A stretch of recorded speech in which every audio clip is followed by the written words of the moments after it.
sexual violence is deeply stigmatized in the most of societies, and perpetrators most of the time leverage this to intensity or psychological trauma. For example, the victims may feel intense of shame or guilt or any other kind of isolation.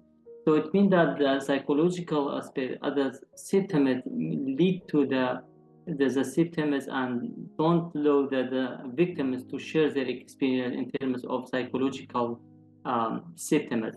In another kind or another aspect, it will be the silencing and social isolation.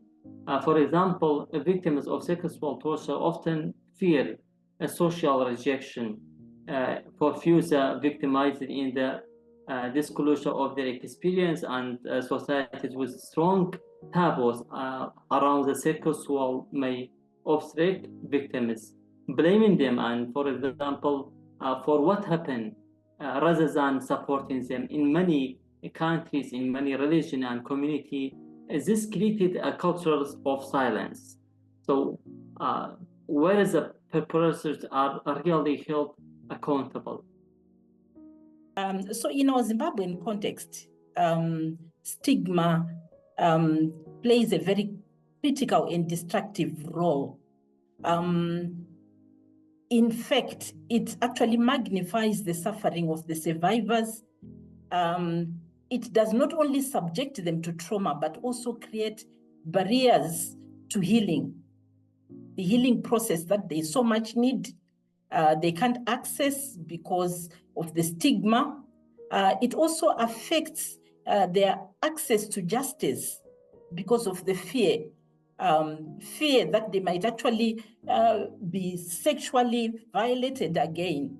And reintegration into the community becomes a challenge as well.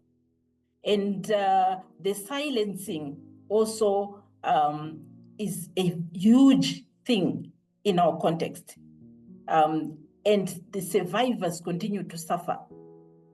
And this suffering perpetuates cycles of abuse, by other perpetrators, so they continue to suffer in silence.